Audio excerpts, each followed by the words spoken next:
In this video, we're going to talk about clock in, clock out. So our time card, recording hours, breaks, and things like that. Let's go ahead and dive into it.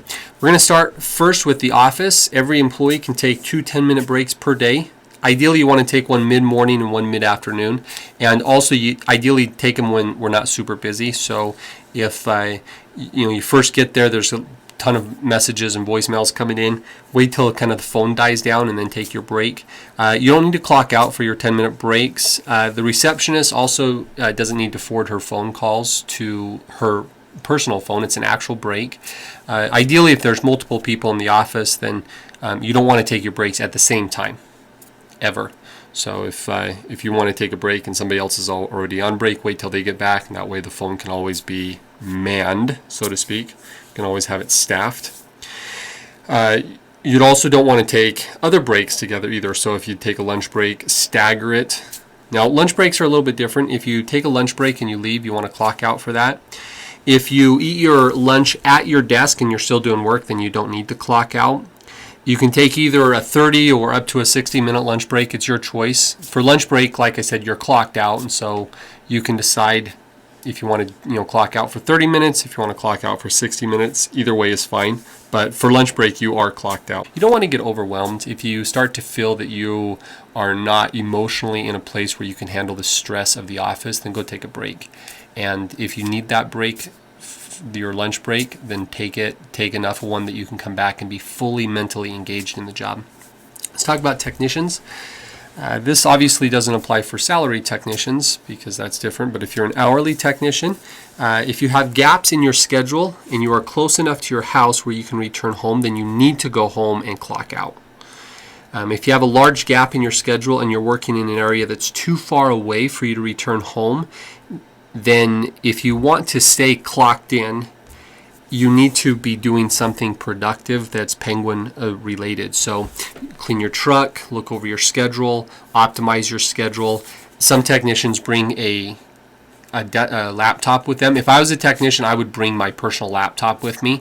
And if I had a break in my schedule, I would jump on the laptop and I would do my 2-week planning and be productive during that time. If you don't have organizing of your truck, cleaning of your truck, or organizing of your schedule that you can be productive with, then go sell door to door. You're right there in a neighborhood. Just whatever house that you just service, go knock their neighbors and say, "Hi, my name is Spencer. I'm here with Penguin Pest Control. I was stopping by because I just did so-and-so your neighbor's house. I'm a technician. I've got a little bit of downtime on my route, and if you want, I can go ahead and do your house for you too." And then you can go ahead and make a sale and increase your route and get more production on your route, and there'll just be more and more hours for you down the road. Now, if you are going to go sell, you have to choose, are you either clocked in or are you doing commissions? If you're an hourly employee and we're paying you hourly to knock doors, then we don't also pay you commissions. So it's an either or. You can either make commissions or you can be clocked in and you can just get paid hourly for your time.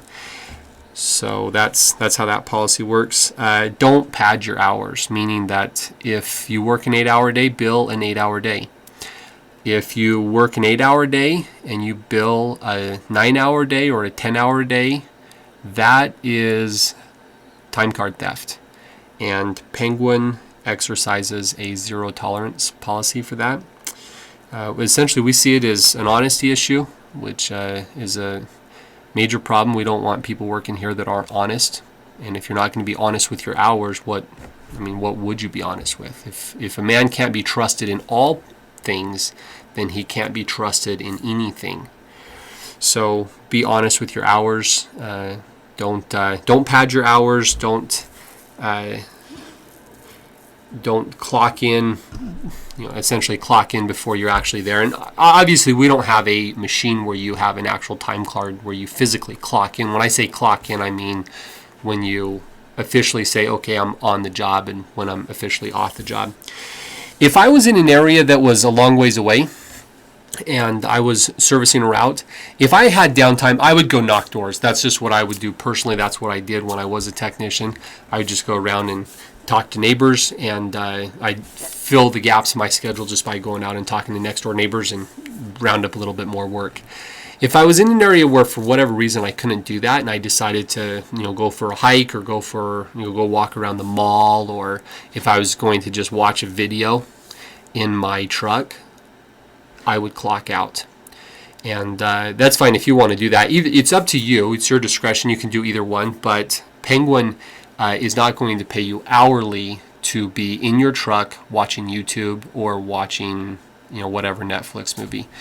So if you are clocked in, you've got to be doing something productive. And if you have nothing else to do, then go knock doors.